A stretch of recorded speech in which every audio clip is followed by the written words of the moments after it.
오늘도 변함없이 하나님 예배하기 위하여 예배의 자리로 나오신 여러분 모두를 주님의 이름으로 환영하고 축복합니다. 우리 인생 녹록치 않아서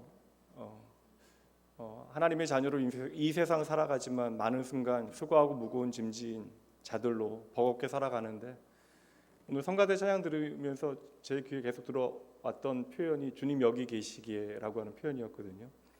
그저 무리를 걷는 능력의 이야기라면 그냥 스쳐 지나갔을 이야기인데, 주님 여기 계시기에 그 바다가 반석이 되고 주님 여기 계시기에 오늘 내가 그 반석 위를 걸어갈 수 있다라는 고백이 오늘 우리의 고백이 되어질 수 있다면, 오늘 내가 이 자리 참 힘들게 나왔더라도 그 수고하고 무거운 짐진 저희들의 인생을 자유케 하시는 하나님의 무한한 은혜를 깊이 경험하는 여러분 되실 줄 믿습니다.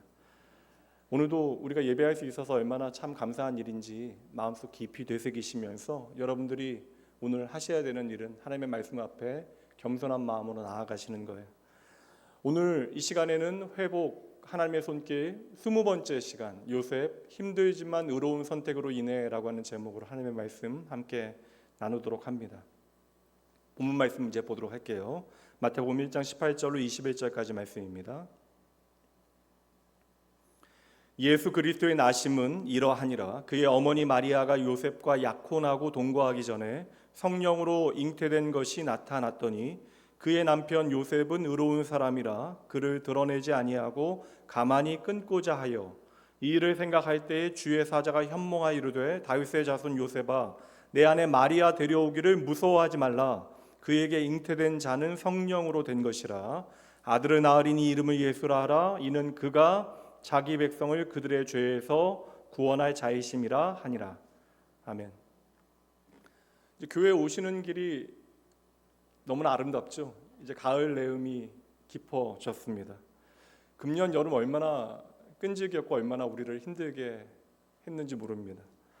이제 그 여름도 지나가고 있어요. 오늘부터 신약 성경에 등장하는 믿음의 사람들을 통하여 하나님의 회복의 이야기를 우리는 계속해서 살피게 되어질 것이고, 오늘 첫 시간으로 신약의 첫 인물은 예수님의 육신의 아버지인 요셉입니다.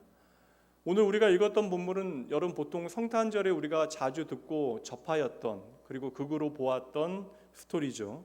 이 말씀에는 요셉이라고 하는 한 사람의 성품에 대한 이야기, 그리고 그의 인생을 뒤집어 놓았던 충격적인 메시지가 담겨져 있습니다. 오늘은 예수 그리스도께서 이 땅에 오신 그 사건에 대해서 이야기하기보다는 말씀의 주제가 그분으로 인한 회복의 이야기이니 요셉의 삶을 조금은 다른 각도에서 우리가 좀 살펴보도록 하죠. 막상 우리가 예수님의 아버지인 요셉에 대해서 잘 알고 있는 것 같은데 요셉에 대해서 이야기하려고 하면 이야기할 것이 없습니다. 왜냐하면 성경이 요셉에 대해서 말해주는 것이 그다지 많지 않아요. 아마 의도가 있었을 것입니다. 예수 그리스도께 집중하도록 모든 곁가지들을 쳐낸 것이 아닐까. 그런데 오늘 본문의 말씀에 보면 요셉이 어떠한 사람인가에 대해서 성경이 증언하고 있는데요. 성경이 요셉에 대해서 설명하기를 뭐라고 이야기해요? 의로운 사람이라 라고 이야기합니다. 그가 어떠한 삶을 살았기에 성경이 한 사람의 인생을 향하여 의롭다라고 말씀하고 있을까? 그래서 우리가 요셉의 이 의롭다라고 하는 성경의 평가를 살피기 위해서 오늘 본문의 말씀을 우리가 살펴야 됩니다. 왜냐하면 다른 말씀이 없어요. 오늘 말씀의 중요한 사건을 통하여 요셉의 의로움이 과연 무엇일까? 그리고 요셉의 의로움이 만들어낸 회복의 이야기가 무엇인지 함께 살펴보도록 하겠습니다. 우리가 요셉 집안은 당연히 여러분 잘 알고 계시죠. 유다 지파 다윗의 자손입니다. 근데 다윗의 혈통이라고 하나 여러분 이미 다윗의 왕조는 600년 전에 몰락하게 되어졌어요. 그러니 600년의 시간이 흘러왔는데 요셉이 과연 내가 다윗의 혈통이라고 하는 인식이, 정체성이 그의 안에 있을까? 아마도 있어도 너무나 희미해지지 않았을까라는 생각을 해봅니다. 그리고 다윗 왕조가 몰락한 이후로도 계속해서 나라는 오랫동안 망해 있었고요. 로마가 지배하기까지 이런저런 왕조들이 이스라엘 안에 일어나고 또한 사라지고 했습니다.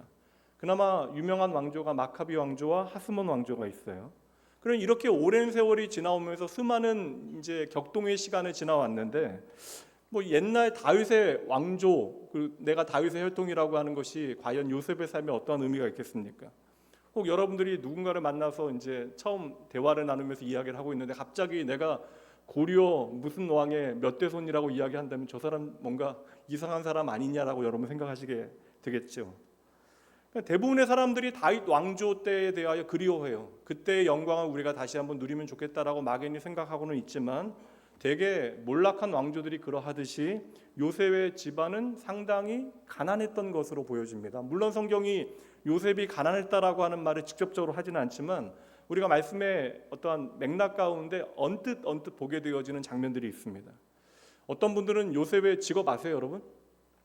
요셉의 직업이 목수였는데 요셉의 직업이 목수였기 때문에 가난했다. 이거 전문직인데 나름 물론 그 당시에 목수라고 하는 직업이 아주 좋은 직업이었다 말할 수는 없지만 이 직업 자체는 어떤 경제적인 상황과 직접 연결되어질 수 없는 그러한 언급 같고요.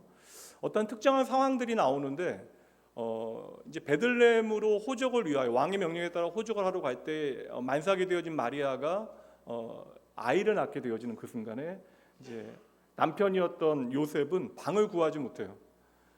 왜 못 구할까요, 여러분? 방을 구할 만한 넉넉한 돈이 없는 것이죠. 그리고 예수님이 태어난 다음에 그 아이를 이제 할례를 행해야 돼. 남자 아이들은 할례를 행해야 되는데 예루살렘에서 그 첫 번째 아이를 위한 제사 예배를 드리려고 할 때에 그때 제사로 준비되어졌던 그 제물이 비둘기였습니다. 그런데 이게 뭐 문제가 있는 건 아니지만 요셉의 상황이 그렇게 넉넉하지 않았다라고 하는 것을 보여주는 거예요. 아무리 좀 가난할지라도 이게 아들을 위한 첫 제사는 보통 1년 된 양을 준비하는데 이제 그만한 형편이 되지 않았던 것이고 더 안타까운 것은 출산을 앞둔 아내를 위하여 안정적인 잠자리조차 마련할 만한 형편이 요셉은 되지 않았던 것이죠. 그래서 적어도 요셉의 어떤 경제적인 상황은 상대적으로 어려웠던 것이 아닐까라는 생각을 해봅니다. 이제 남편이요. 남편은 분명 왕가의 후손이긴 하지만 너무나 가난한 형편의 사람이었고요. 이제 아내를 살펴보면 마리아는 성경이 이미 말해주고 있는 바와 같이 제사장 가문입니다. 누가복음 1장 말씀해 보면 헤롯 대왕 시절에 제사장으로 활약했던 아비야 라인의 사가랴라고 하는 사람이 등장해요. 그리고 엘리사벳이라고 하는 그의 아내가 등장하는데 그 아내도 아론의 자손입니다. 다시 말하면 둘 다 제사장의 후손이고 그렇게 이야기하면 구약의 기준으로 이야기하면 모든 자격을 갖추고 있는 그러한 사람이죠. 근데 여러분 사가랴와 엘리사벳이 누구의 엄마 아빠인지 아세요? 모르는 사람이죠. 누구의 엄마 아빠예요? 세례 요한의 이게 제가 여러분들 그냥 너무 겸손하셔서 대답하기를 주저하시는데 세례 요한의 엄마 아빠입니다. 근데 세례 요한의 출생의 이야기에도 여러 많은 이야기들이 있는데 이때에도 천사가 등장합니다. 천사가 마리아에게 나이가 많아 더 이상 아이를 가질 수 없는 엘리사벳에게 이제 아이가 생겼으니까 임신 6개월이니까 어서 한번 가봐라라고 이야기합니다. 친척이에요. 엘리사벳과 그러니까 이 마리아는 친척이었던 거예요. 그러니까 정확하게 어떤 관계인가는 나이 터울이 너무나 많으니까 어떤 관계인지는 모르겠지만 엘리사벳과 마리아가 친척 관계라면 마리아도 당연히 아론의 자손이었겠죠. 다시 말하면 제사장 집안입니다. 예루살렘에 사실 권력과 결탁했던 제사장들은 많은 부를 이루고 권력을 누리게 되어지지만 갈릴리 지방에 있었던 이 사가랴 제사장은 그렇게 아주 넉넉했던 것 같진 않아요. 대신 많은 사람들의 존경을 받았던 것 같습니다. 이렇게 몰락한 왕조의 가난한 집안의 요셉이라고 하는 남자와 갈릴리 출신의 제사장 가문의 마리아라고 하는 여자가 만나서 약혼을 하게 되어지고 이제 결혼을 기다리고 있는 배경 가운데 오늘 본문의 말씀이 나오는 거예요. 물론 우리도 결혼이라고 하는 것을 인생에 있어서 아주 중요한 과정으로 생각을 하지만 유대인들에게 이 결혼이라고 하는 것은 우리보다도 보다 좀 본질적이고 그들의 정체성을 보여주는 중요한 사건으로 받아들이게 되어집니다. 그래서 유다 문화 가운데 이 결혼이라고 하는 것은 이제 키두신이라고 하는 히브리어를 사용하는데 이 키두신이라고 하는 단어 자체가 사람이 온전해지는 성화라고 하는 개념으로 또한 사용이 되어져요. 그러니까 이스라엘 백성들이 결혼이라고 하는 것을 얼마나 중요하게 생각하는가. 그러니까 한 사람의 만남을 통해서 둘이 하나 되어지는 과정뿐만 아니라 이것이 한 개인이 온전해지는 어떠한 중요한 계기로 결혼이라고 하는 것을 이해했다라는 거예요. 이 결혼을 한 사람이 완전해지는 그런 과정으로 이해한다라는 것은 결혼 안 하면 이제 아직은 뭐 미성숙하다, 애다라고 하는 개념이 아니라 이스라엘 백성들에게 이 결혼이라고 하는 것은 이제 한 사람이 성장하여 율법의 요구를, 하나님의 법을 지킬 수 있는 책임 있는 존재가 되어졌다라는 것을 이 결혼을 통해서 인정해 주는 거예요. 그래서 성경에는 이 성인식에, 결혼할 수 있는 성인식의 나이에 대한 언급이 없지만 유대 전승에 따르면 남자는 보통 만 14세, 여자는 만 12세가 되어지면 이제 한 사람의 성인으로 사회 가운데 인정을 받게 되어졌던 것이죠. 뭐 그 당시에 평균 수명이라고 하는 것이 여러분 뭐 그렇게 길지 않았던 때라 40대 정도이면 그냥 세상을 떠나는 사람들이 많았던 때라 보통은 만 13세, 12세가 되면 결혼할 수 있는 이제 정년기가 되어지는 거예요. 근데 이 결혼이라고 하는 것은 단지 유다 문화 가운데, 이스라엘 사람들의 문화 가운데서만 중요하게 여겨지는 것이 아니라 여러분 성경에 보면 창세기에 결혼을 처음 제정하시고, 결혼이라고 하는 제정을 제정하시고 결혼의 목적과 의미를 밝히신 분이 누구세요? 창조주 하나님이라는 것이죠. 그래서 이 결혼이라고 하는 것은 인간이 타락하여 이 세상을 유지하기 위한 수단으로 주신 것이 아니라 하나님의 창조의 의도가 이 결혼이라고 하는 제도에 들어있다는 거예요. 그러니까 결혼 제도는 하나님의 창조의 의도와 연결되어진 것이고, 그래서 성경 전체를 보면 이 결혼에 대한 이야기로부터 출발하여 마지막 요한계시록도 이 혼인잔치에 대한 이야기로 마무리하게 되어지는데, 그래서 이 결혼이라고 하는 것은 그저 남자와 여자가 만나서 한 가정을 이루는 것에서 끝나는 것이 아니라 성경 안에서는 하나님 나라에 대한 관점 가운데 우리가 이해해야 되는 거예요. 그래서 결혼은 예수 그리스도와 그의 몸된 교회의 관계를 보여주는 중요한 샘플로 성경은 결혼이라고 하는 상징을 사용을 합니다. 그래서 이 결혼이란 관계를 통하여 성도와 그리스도의 관계를 신약 성경에서 설명하는데 그 중에 많은 구절이 있지만 한 구절만 보도록 할게요. 오전 시간이니까 우리 함께 읽어보도록 하죠. 고린도후서 11장 2절입니다. 내가 하나님의 열심으로 너희를 위하여 열심을 내노니 내가 너희를 정결한 처녀로 한 남편인 그리스도께 드리려고 중매함이로다. 예수 그리스도께서 다시 오실 것을 우리에게 말씀하실 때에 성경은 그때를 신랑 되신 예수님과 준비되어진 신부들의 혼인잔치로 말씀하고 있다라는 거예요. 지금은 사실 뭐 결혼 과정에서 약혼이라고 하는 과정을 좀 건너뛰긴 하지만 우리나라에도 이제 결혼을 위해서는 약혼과 결혼이라고 하는 과정이 있잖아요. 근데 유대인들에게는 한 가지 과정이 더 있습니다. 그래서 세 가지 단계를 거치게 되어지는데 첫 번째는 정혼, 첫 번째는 약혼, 두 번째는 정혼, 세 번째는 결혼 예식이에요. 근데 예전에 우리 개역 성경에서는 오늘 본문의 말씀에 약혼이라고 하는 부분을 정혼으로 번역을 했는데 이제 정혼이라고 하는 것이 우리나라에 없다 보니까 이것을 이제 개역 개정 성경에서는 이제 약혼이라고 하는 단어로 이제 번역을 한 거예요. 그러니까 정혼과 약혼을 하나로 이제 묶어 놓은 것인데 이스라엘 문화 가운데 약혼과 정혼은 좀 다릅니다. 첫 번째가 이제 약혼인데 말 그대로 결혼을 약속하는 거예요. 옛날 우리나라에도 이런 일들이 있었는데 보통 자녀들이 어릴 때 부모님들이 결혼 대상자들을 그냥 아는 사람들끼리 정하게 되어지는 거예요. 그래서 양가 부모에 의하여 결혼 대상자들이 정해지는 것이죠. 2000년 전의 이야기예요. 자네 집 둘째 딸 참 이쁜데 우리 집에 주겠나? 뭐 그렇게 해서 이제 결혼 하기로 약속을 하는 것이죠. 제가 예전에 섬겼던 교회 우리 은퇴하신 권사님께서 말씀하시는데 자기는 신랑을 결혼식 날 처음 봤대요. 부모님께서 이제 친구끼리 이제 결혼을 어릴 때 약속을 하신 거예요. 그리고 나이가 차게 되어져서 이제 얼굴 한번 보지 못하고 이제 멀리 살다 보니까 그날 이제 봐서 결혼을 하게 된 거예요. 저는 도무지 이제 저도 이해가 되지 않는데 사실 이게 부모들 간의 약속 가운데 결혼을 약속하는 일, 이게 결혼을 약속하는 일이 뭐 나름 부모님들에게는 좋은 일일 수 있죠. 결혼 당사자들에게는 얼마나 이게 불안하고 불만인 일입니까? 그리고 옛날에 여러분 노래도 있어요. 갑순이와 갑돌이와 갑순이 그 노래 아세요? 그거 되게 흔쾌한 노래인데 그 내용 여러분 아세요? 비극적인 노래입니다. 갑순이와 갑돌이가 사랑을 했더래요. 그런데 사랑을 했는데 어떻게 돼요? 둘이 너무나 사랑해서 너무나 행복했는데 이제 갑순이에게는 부모가 정한 정혼자가 있는 거예요. 그래서 억지로 부모가 정한 남자와 결혼하게 되어지니까 갑돌이가 어떻게 됩니까? 화가 나서 아무 여자하고나 이제 결혼을 하는 거예요. 그리고 마지막 내용 뭐예요? 달을 보면서 갑돌이가 우는 내용으로 그 이야기가 끝납니다. 얼마나 슬픈 이야기예요. 그래도 예전에 진짜 이런 일들이 있었던 것 같고요. 그리고 뭐 그렇게 결혼해서도 정부 치고 그냥 살았다라고 이야기하는데 지금은 이해가 좀 안 가긴 하죠. 이스라엘 사람들이 이렇게 약혼이라고 하는 것을 하게 되어집니다. 그리고 이제 어릴 때 약혼을 하게 되어지면 둘 다 이제 나이가 차게 되어지면 이제 정혼이라고 하는 것을 하게 되어지는데, 이 정혼은 의식이에요. 그래서 결혼하기 1년 전에 남자가 이제 여자의 집에, 신부의 집에 가서 치르는 의식을 정혼이라고 이야기합니다. 그때 이제 신랑은 신부의 집에 정한 금액을 이제 지불하게 되어져요.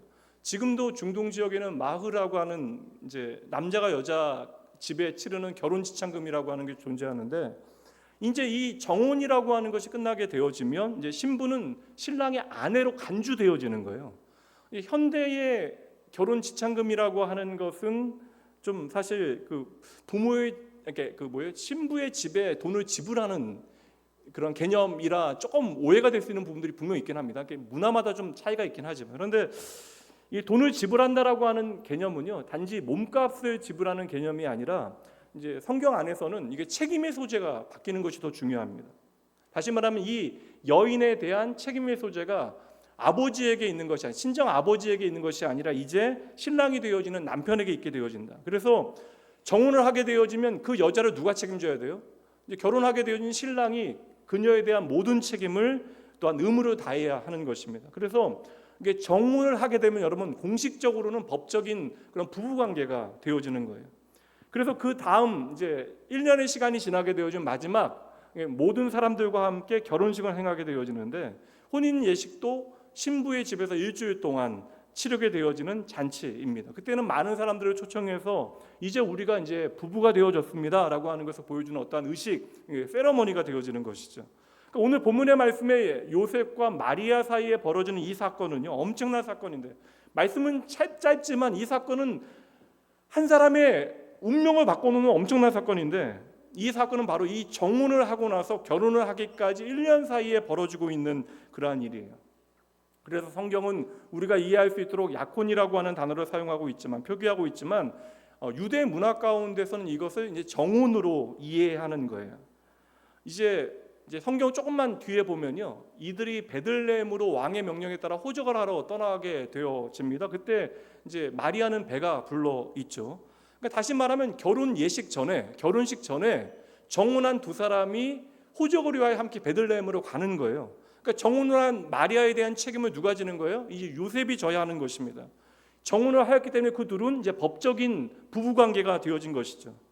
그러니 결혼식은 아직 하지 않았지만 이 둘은 이미 법적인 부부가 되어져서 법적인 책임을 져야 되는 관계였다라는 거예요. 근데 유대인들이 정혼을 한 다음에 결혼식을 1년 뒤에 했던 이유는 그 당시에는 이 결혼 전의 순결이라고 하는 문제를 너무나 중요하게 생각했기 때문에 그러합니다. 그래서 이 정혼한 다음에 1년은 서로를 좀 지켜보는 그러한 기간이에요. 근데 일이 벌어지잖아요. 충격적인 사건. 근데 그 1년 사이에 마리아의 배가 불러오게 되어지는 거예요.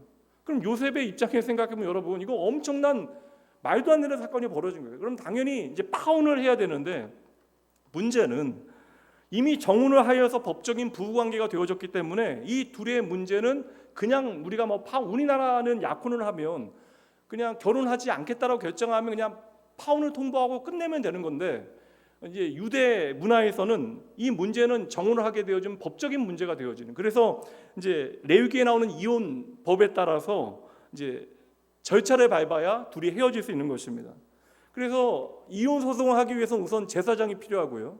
그리고 2명의 증인이 함께 배석을 해야 됩니다. 그래서 이 이혼을 위한 재판에는 2명의 증인이 필요하고, 다시 말하면 이 정혼을 부정하고 둘이 파혼을 하기 위해서는 이혼이라고 하는 절차를 밟아야 하기 때문에 모든 사람들에게 이 사건이 알려질 수밖에 없다라는 것이죠. 그러니 여러분, 정혼한 마리아의 부정이 이러한 과정을 통해서 드러나게 되어지면 마리아는 아주 위험한 상황에도 처할 수 있는 것입니다.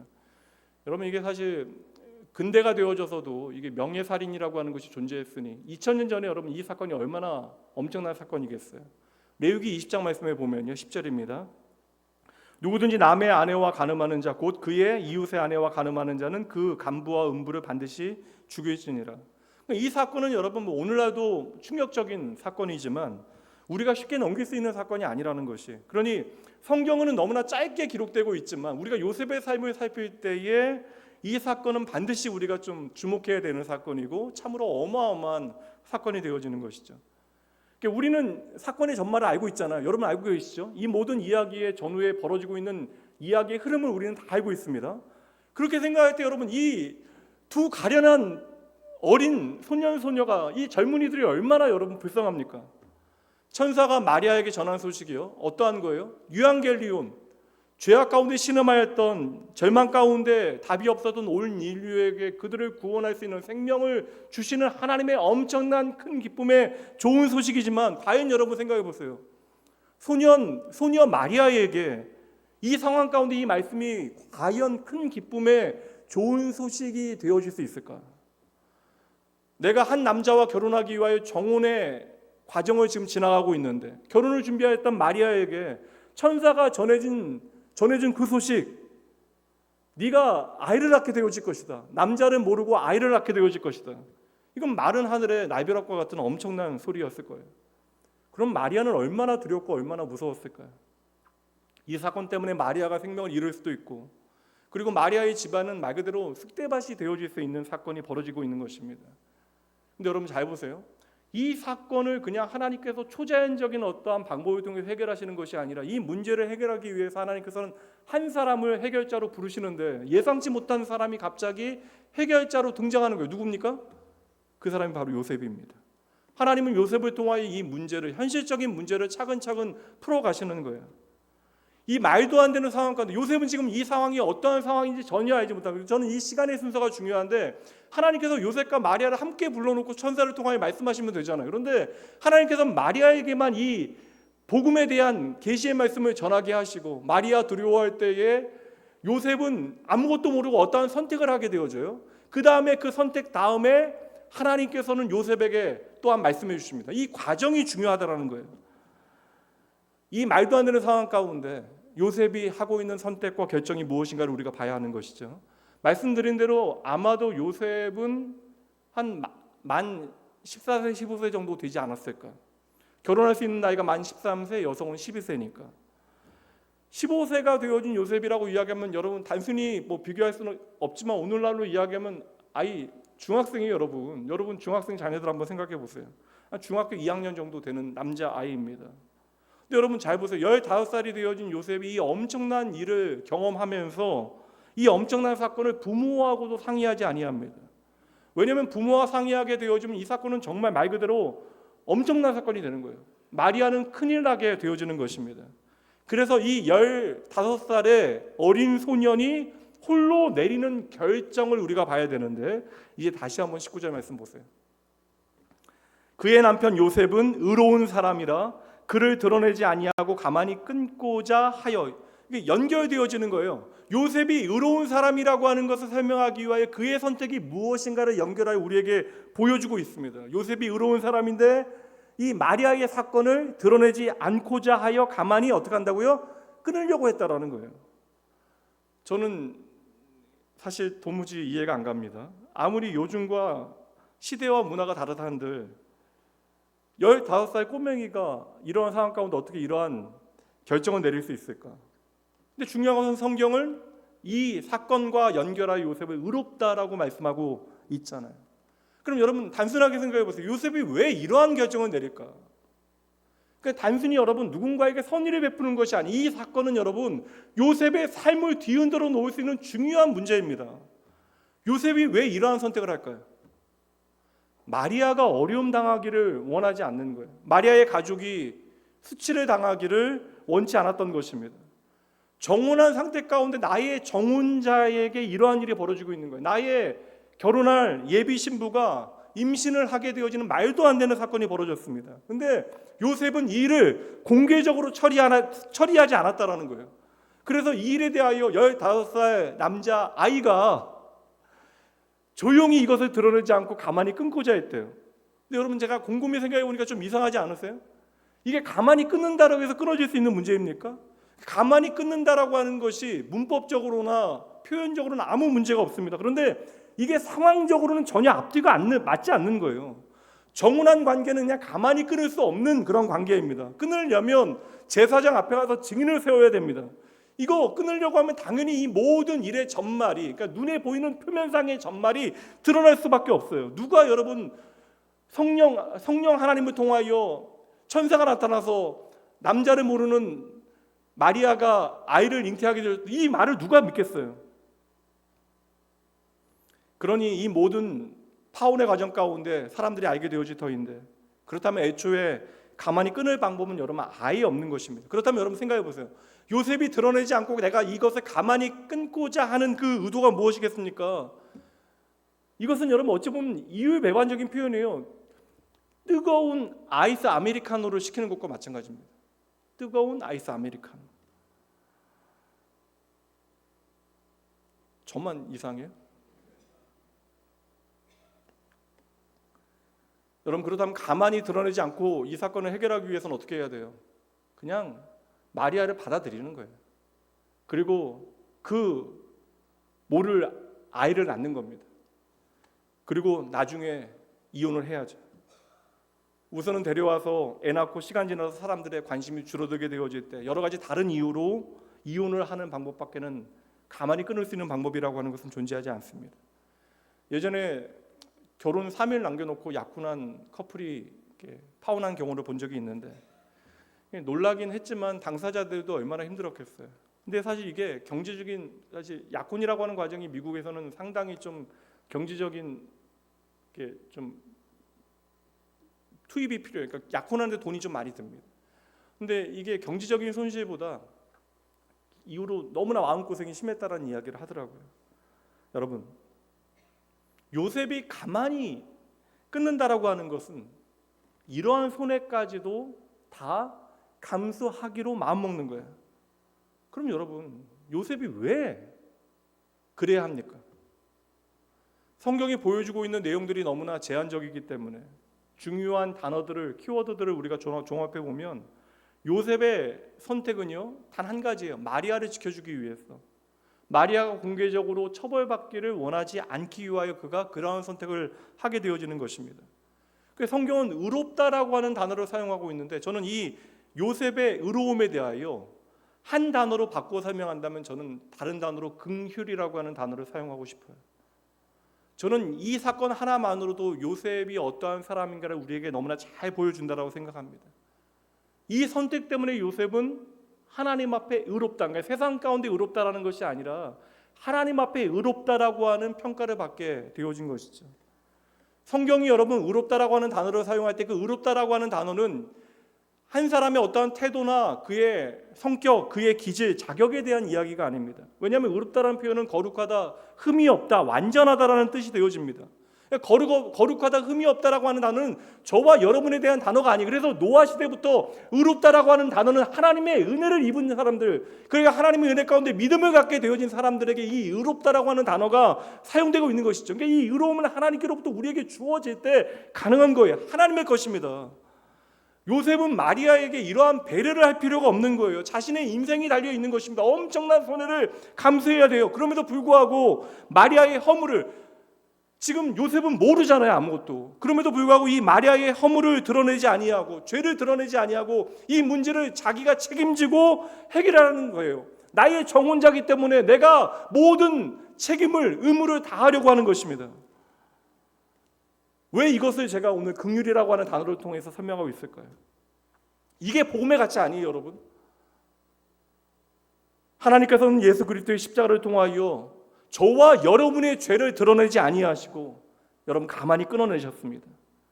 의로우신 하나님께서 저와 여러분을 향하여 가지신 마음이 그래서 긍휼이에요, 긍휼. 하나님의 사랑은 자격 없는 우리에게 베풀어지는 은혜이고 긍휼인 것입니다. 하나님의 긍휼의 마음으로 마리아를 덮어주려고 했던 요셉에게도 그 다음에 하나님의 천사가 찾아와서 하나님의 메시지를 전하게 되어지는데, 그게 20절과 21절이에요. 이 일을 생각할 때 주의 사자가 현몽하여 이르되 다윗의 자손 요셉아 내 아내 마리아 데려오기를 무서워하지 말라. 그에게 잉태된 자는 성령으로 된 것이라. 아들을 낳으리니 이름을 예수라 하라. 이는 그가 자기 백성을 그들의 죄에서 구원할 자이심이라 하니라. 여러분, 마리아의 경우와 너무나 똑같잖아요. 그래서 저는 말씀 2주 동안 묵상하면서 이 두 아이들 너무나 좀 가련하다라는 생각했거든요.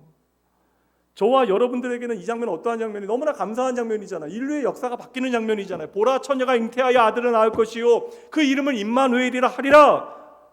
이 말씀은 이 땅에 죄로 신음하였던 멸망할 수밖에 없는 모든 사람들에게 큰 기쁨의 좋은 소식이 되어지지만 이 이야기를 듣게 되어지는 요셉의 심정은 어떠하였을까? 이거 꿈으로 보게 되어진 거거든요. 꿈에서 말씀 들은 거예요. 24절과 25절 말씀 또 보세요. 요셉이 잠에서 깨어 일어나 주의 사자의 분부대로 행하여 그의 아내를 데려왔으나 아들을 낳기까지 동침하지 아니하더니 낳음에 이름을 예수라 하니라. 천사를 통하여 꿈속에서 마리아의 임신에 대한 이야기를 듣게 되어집니다. 내 아내 마리아는 성령으로 잉태되어졌다. 저는 이게 좀 놀랍긴 하거든요. 눈에 보이는 분명한 다른 표적들을 통하여 1단계, 2단계, 3단계 확인해서 믿게 되어지는 것이 아니라 요셉은요 다른 표적 하나도 구하지 아니하고 꿈속에서 내게 허락하신 그 메시지를, 그 말씀을 그냥 믿어요. 저는 이 믿는 것이 너무나 신기합니다. 그래서 저는 정말요 믿음이라고 하는 것은 은혜가 되어지는 거예요. 하나님께서 믿어지도록 우리의 마음을 붙들어 주시는 것입니다. 그런데 요셉은 마리아를 데려온 다음에 그 다음 말씀에 보면 마리아와 동침하지 않아요. 정통적인 해석 가운데는 성령으로 잉태되어진 아이이기 때문에 그 거룩성을 보존하기 위하여 동침하지 않았다고 해석합니다. 이제 그럴듯한 해석같이 보여지지만 우선은 이게 정말 사람에게 가능할까? 그렇다면 여러분 이게 로만 캐톨릭같이 정말 요셉의 이름 앞에도 성을 붙여야죠. 성인이라고 하는 단어를 붙여야죠. 여러분 15살 어린입니다. 청소년이에요. 우리와 동일한 일상을 살아갑니다. 하나님이 침묵하시는 것 같고 하나님이 이해되지 않는 현실을 오늘도 어제도 살아가고 있다는 거예요. 우리와 동일한 일상을 살아가는 동일한 사람이고 동일한 인생의 이야기를 가지고 있습니다. 여러분 심지어 예수님을 낳은 마리아도 모든 걸 너무나 분명히 알고 있음에도 불구하고 예수님을 낳고 키우면서 흔들려요. 그래서 다른 자녀들의 말에 흔들려서 사역하시는 예수님을 마리아가 잡으러 가기도 합니다. 진정 요셉이 아무런 흔들림 없이 주의 천사를 통하여 꿈속에서 내게 주신 말씀 하나를 붙들고 거룩함에 동참하기 위해서 동침하지 않았다라는 해석이 가능할까? 그렇다면 여러분 부부간의 관계라는 것이 거룩에 반대되어지는 표현입니까? 아니잖아요. 저의 발칙한 상상이 아닙니다. 저와 여러분 이렇게 먼저 질문을 드릴게요. 저와 여러분이 예수 그리스도의 보혈로 말미암아 구원받은 내가 하나님의 백성임을 여러분 믿으세요? 너무 길었어요. 내가 하나님의 자녀임을 여러분 믿으십니까? 그러면 내가 예수 그리스도의 십자가의 증인으로 피 묻은 음성 주님의 분명한 말씀을 왜 순종하지 못하십니까? 이렇게 분명한데 예수가 나의 생명이라고 하는 사실은 너무나 분명한데 왜 우리는 그분의 말씀을 내 뜻대로 해석하고 내 마음대로 우리의 인생을 살아갑니까? 우리는 얼마나 이율배반적인 존재예요. 그리고 오늘도 나를 기다려주시고 나를 인내하시고 나를 참아주신 하나님 까닭에 우리는 염치 불구하고 예수의 보혈 의지하여 하나님의 은혜의 보좌 앞으로 단지 나아갈 수 있는 것뿐이에요.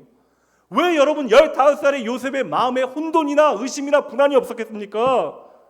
그럼에도 요셉은요 그 자리를 잘 버텨낸 거예요. 지켜낸 것입니다. 그 주의 천사가 나타나서 가장 먼저 한 이야기가 뭐예요? 너 무서워하지 말라. 마리아 데려오는 거 너 두려워하지 말라.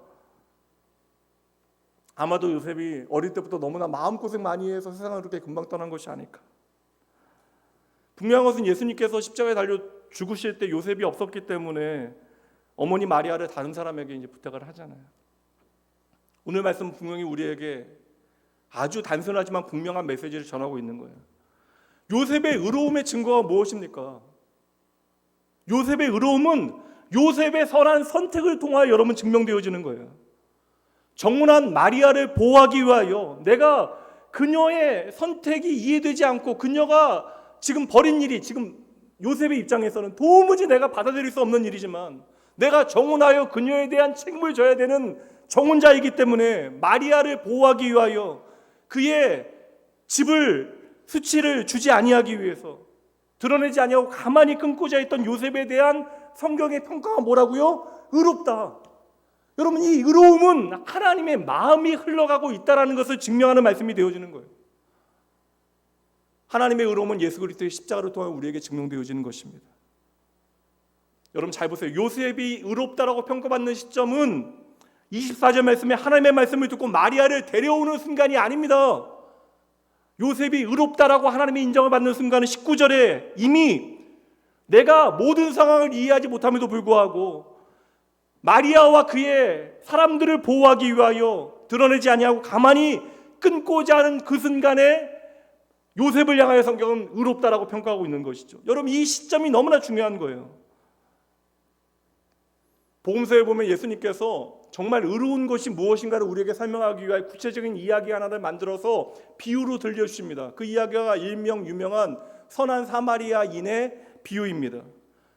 내용은 대충 아시죠? 한 사람이 예루살렘에서 여리고로 내려가다 강도를 만나게 되어져요. 그리고 피를 흘리고 죽어가고 있습니다.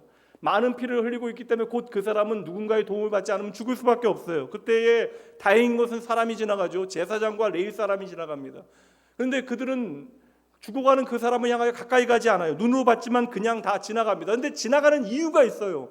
그들도 지나가야만 하는 당연한 이유가 있습니다. 그런데 한 사람, 사마리아 사람은 멈추어서 가까이 가서 그의 상처를 돌아보고 그의 상처를 싸매어 그를 돌보아 살리게 되어집니다. 이 이야기를 들려주신 다음에 예수님께서는 그 자리에 있는 모든 사람들에게 마지막에 결론으로 물으시는 것이죠. 누가 강도 만난 사람의 선한 이웃이냐? 이 질문은 누가 하나님 보시기에 의로운 사람이냐라고 하는 것을 물으시는 것이죠. 제사장과 레위 사람이 왜 지나갔을까? 제사장과 레위 사람이 나쁜 사람들이다. 그게 아니에요. 그들이 왜 지나갔냐면 지금 예루살렘으로 그들이 올라가는 이유는 종교 행사를 집례하기 위해서예요. 다시 말하면 제사장과 레위인은 율법을 지키기 위해서 쓰러진 사람이 손을 댈 수가 없는 것입니다. 강도 만나 피 흘린 사람은 죽을 수도 있는 사람이에요. 근데 지금 제사를 드려야 되는 이 레위 사람과 이 제사장은 피를 만져서는 안 돼요. 부정하게 되어집니다. 죽은 시체를 만져서도 안 됩니다. 그러니까 부정하게 되어지면 안 되기 때문에 율법의 요구를 지키기 위하여 그냥 지나간 거예요. 근데 선한 사마리아 사람은 다가가서 그를 돌보고 그의 상처를 싸매게 되어지죠. 이 장면에 보면 누가복음 10장 34절 가까이 가서 기름과 포도주를 그 상처에 붓고 싸매고 자기 짐승에 태워 주막으로 데리고 가서 돌보아 주니라. 이미 죽은 것 같이 보여지는 그에게 사마리아 사람은 가까이 가서 그가 살아있다는 사실을 확인하고 기름과 포도주로 상처를 소독하고 그 상처를 싸매서 자기 짐승에 태워 주막으로 가서 돌보아 그를 낫게 하였다라는 거예요. 여기서 나오는 여러분 중요한 표현들이 있어요. 동사들이 있어요. 가까이 가다, 상처를 싸매다, 데리고 가서 돌보다. 이 이야기는 여러분 예수님께서 만드신 이야기입니다. 그러니 이렇게 선한 사람이 있다, 이 사람이 참 선한 사람이다라는 것을 우리에게 보여주고자 하는 그러한 말씀이 아닙니다. 이 말씀은 무엇이에요? 하나님께서 인정하시는 의롭다라고 하는 범주가 무엇인가를 우리에게 설명하는 거예요. 하나님께서 인정하시는 의롭다라고 하는 범위는 가까이 가다, 상처를 싸매다, 데리고 가서 돌보다. 상처가 더 드러나지 아니하도록, 그래서 더 아파하지 아니하도록 싸매고 감싸고 그를 돌봐 주라. 여러분 이게 교회가 해야 되는 일이에요. 지난주 우리가 임직 마쳤습니다. 피택되신 분들 자리에 대한 이야기가 아니라고요. 교회 안에 모든 직분자들이 해야 하는 일이 이 일입니다. 감싸고 싸매고 돌보는 일. 주의 몸된 교회는 언제나 선한 이웃이 되어줘야 돼요. 이 일 하라고 하나님께서 오늘도 저와 여러분을 이 은혜의 자리로 우리를 부르시는 것입니다. 여러분 하나님의 큰 일은 반드시 이루어져요. 우리가 안 해도 하나님의 일은 이루어집니다. 하나님의 약속대로 이루어져요. 800년 전 이사야를 통하여 계시하셨던 처녀가 잉태하여 아들을 낳으리니 그 이름을 임마누엘이라 하리라. 이 말씀이 두려워 떨던 작은 소녀 마리아를 통하여 그대로 이루어집니다. 우리는 생각하죠. 마리아 정말 귀하고 복되다. 이렇게 귀하게 쓰임받으니 얼마나 복된 일인가. 부럽다. 근데 여러분 이 어린 소녀 마리아에게 벌어진 사건이 쉬운 일이었을까요? 예수님께서도 메시아로 당신의 공적인 사역을 감당하실 때 얼마나 힘든 시간을 이겨내셔야 돼요. 기적을 행하시어 환영받는 시간보다는 배척받고 미움받고 또한 대놓고 예수님을 죽이려는 사람이 얼마나 많았습니까? 오늘 우리에게는 이 땅에 오신 예수님 너무나 감사하죠. 그리고 예수님은 이 땅에 마리아를 통하여 오셨습니다. 그리고 놀라운 하나님의 큰 일을 이루어내셨어요. 물론 역사 가운데 마리아의 태를 통하여 이 땅에 예수님께서 오신 것은 마리아에게 엄청난 영광이 되어지는 사건입니다. 그러나 당장 어린 마리아에게 있어서 내가 임신하게 되어지는 이 사건은 너무나 두려운 일이고 상처가 되어지는 일이죠. 약속의 말씀을 받기는 했지만 두려웠을 거예요. 오늘 우리와 동일합니다. 나는 믿지만 나 때문에 나의 가족들이 어려움을 당할 수 있어요. 손해를 볼 수 있습니다. 심지어 망할 수도 있습니다. 여러분 생각해 보세요. 체면 문화가 중요했던 한 사회 가운데 제사장 가문에서 이러한 일이 벌어진다면 누가 여러분 그를 옳게 생각하겠습니까? 그럼 마리아가 임신한 사건 자체가 그대로 드러나게 되어지면 그 자체가 수치가 되어지는 것이죠. 근데 여러분 보세요. 그때 한 사람이 등장하잖아요. 가장 손해보는 사람, 가장 아파해야 되는 사람, 가장 억울해야 되는 사람, 요셉이 그 모든 여러분 어려움을 감싸줬다라는 거예요. 그 상처를 싸매어줬던 것이죠. 이 말도 안 되는 모든 상황을 다 알고 있음에도 불구하고 요셉은 가만히 끊고자 하였기에 성경은 말씀합니다. 그는 의로운 사람이다. 여러분 코로나 전에 2019년에 이미 여러분 세상이 변하고 있어서 한국 교회 안에도요 교회 나가지 않는 성도들, 일명 말하는 가난한 성도, 나 교회는 안 나간다 하는 성도들이 여러분 30%가 넘어가고 있어요. 수치만 해도 230만 명이래요. 이게 여러분 이 조사의 결과가 팬데믹 이전입니다. 그럼 이제는 더 하겠죠. 교회는요 상처를 싸매는 곳이어야 합니다.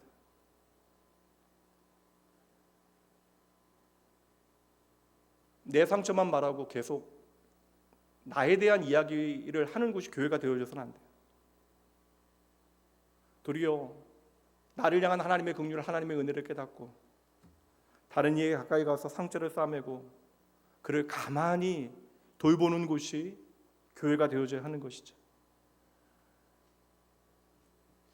세상이나 교회나 남 이야기는 즐겁습니다.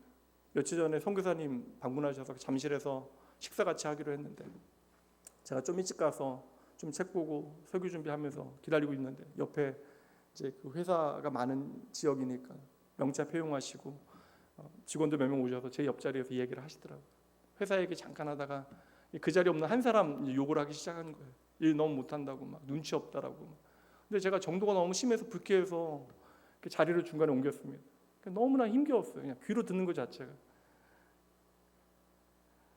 이게 뭐 배운 사람이나 안 배운 사람이나 많은 사람이나 적은 사람이나 여하튼 누군가를 표적 삼아 이야기하는 것 사람들은 다 즐거워하는 것 같아요. 근데 세상 사는 재미없는데 남 이야기라도 이렇게 좀 쉽고 해야 우리가 좀 살만한 건가? 그런데 여러분 주의 핏값으로 교회된 저와 여러분 그렇게 살면 안 돼요. 예수님께서 저와 여러분의 삶에 행하신 일이 무엇입니까? 오늘 그것 때문에 우리가 이 자리에 있는 건데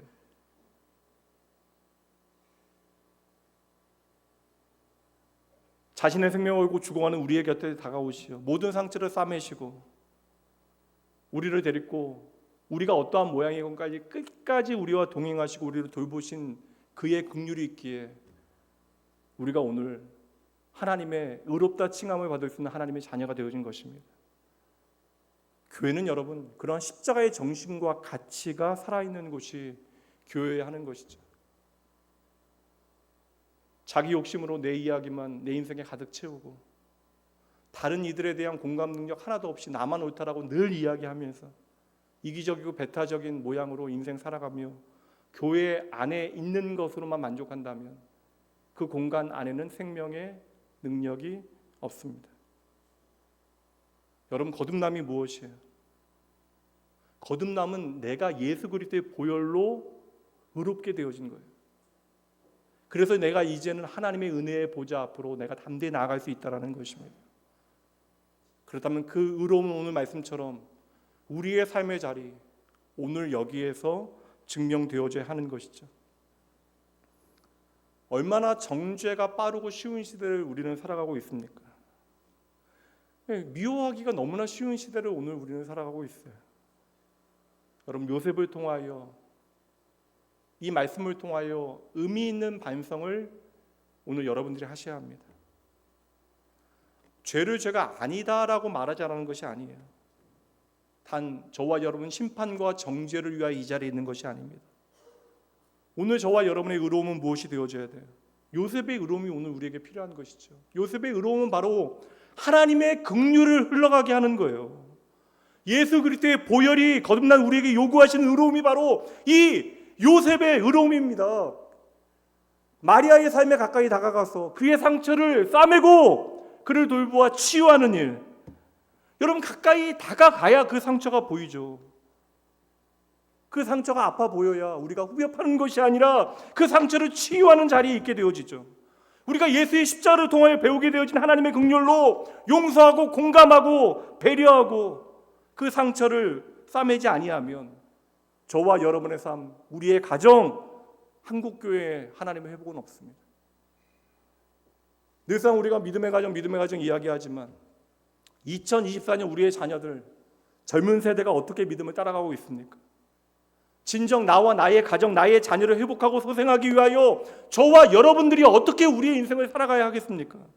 저는 그 답을 오늘 요셉이 보여주고 있다고 확신해요. 요셉의 의로움, 마리아의 상처를 싸매었던 그 긍휼, 정혼한 마리아를 끝까지 책임지려 했던 그 하나님의 마음, 우리가 어떠한 모양이건 간에 결코 포기하지 아니하시는 하나님의 긍휼이 창세기로부터 요한계시록까지의 기록이 아닙니까?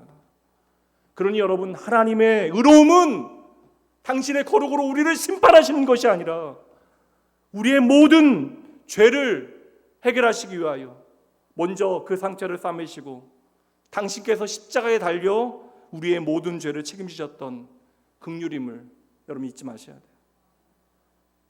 복음은요, 사람을 살리기 위해서 우리에게 주신 것이지 정죄하고 판단하고 미워하기 위하여, 죽이기 위하여 우리에게 주신 것이 아닙니다. 진정 여러분의 인생에 큰 기쁨의 좋은 소식 되신 예수 그리스도를 믿으신다면 이제 우리의 삶과 우리의 신앙은 우리의 선택과 행동을 통하여 증명되어져야 하는 것이죠. 거창한 이야기처럼 보이지만 여러분, 작은 일로부터 시작하시면 돼요. 나를 주장하는 일을 내려놓고 하나님의 긍휼 안에서 누군가를 받아들이는 일로부터, 내 가족부터, 주의 몸된 교회 안에서, 나의 일터와 학교에서 조금 더 상처를 싸매고 조금 더 용납하고 감싸주고 쉽게 포기하지 아니하고 배려하고 함께 해주는 그러한 하나님의 의로움, 하나님의 긍휼이 여러분의 삶의 아름다운 믿음의 증거로 많은 이들을 살려내는 하나님의 일하심에 통로되어지기를 주님의 이름으로 축복합니다. 기도합니다.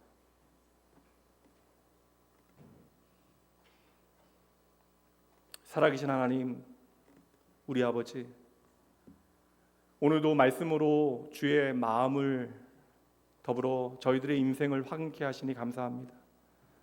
주여, 오늘 요셉을 통하여 배우게 되어진 의로움이 무엇인지를 저희들 깨닫기 원합니다.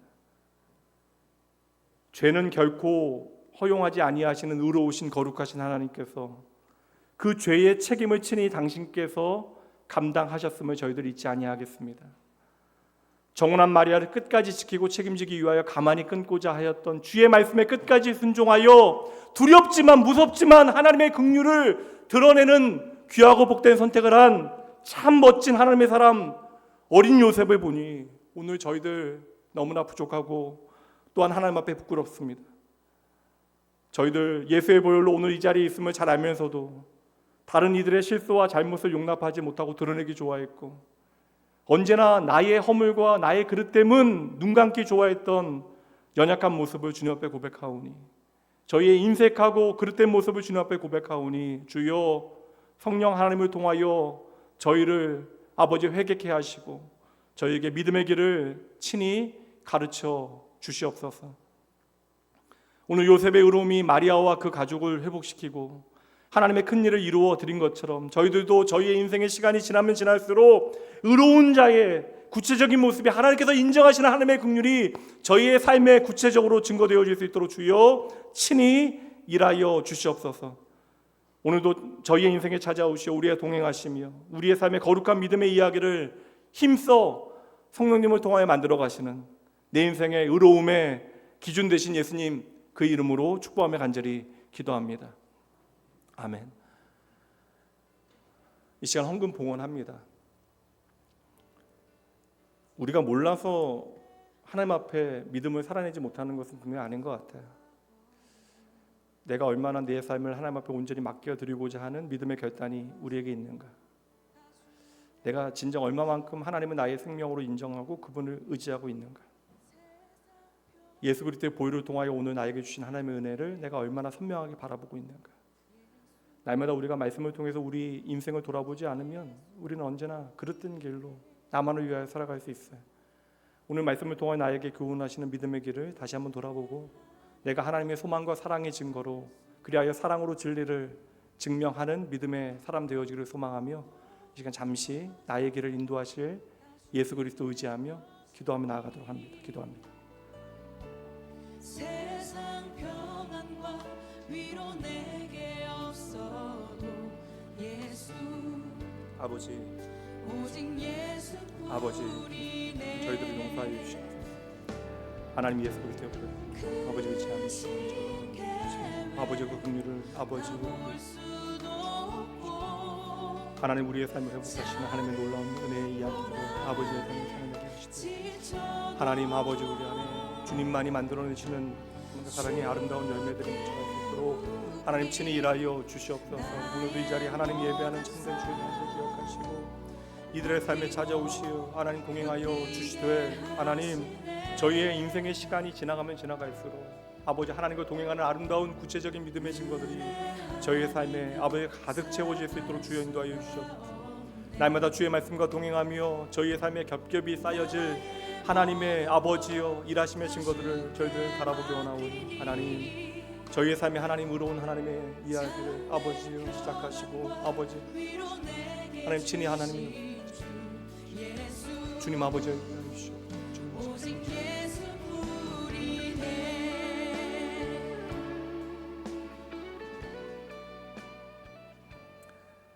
하나님 우리 아버지 한 주간 저희에게 허락하신 은혜의 시간 저희의 삶에 대한 진정한 감사와 찬양을 이 물질에 담아 주님께 돌려드립니다. 하나님 하나님의 나라와 하나님의 생명의 역사를 위하여 귀히 사용하시되 저희들 각자의 처지와 형편에 따라 기꺼이 감사함으로 드렸사오니 주님께서 받으시고 이 물질이 쓰여지는 곳마다 생명의 역사와 주의 영광만이 드러날 수 있도록 주여 일하여 주시옵소서.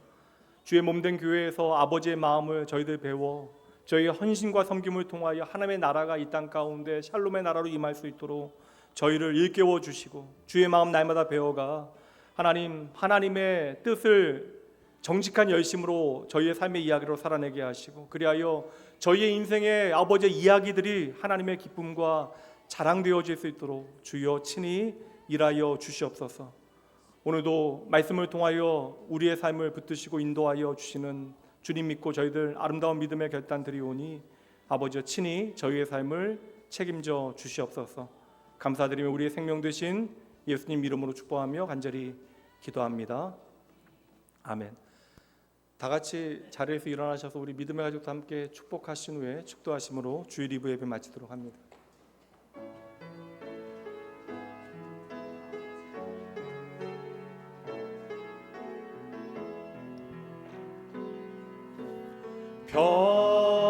평화 하나님의 평강이 당신의 삶에 넘쳐나기를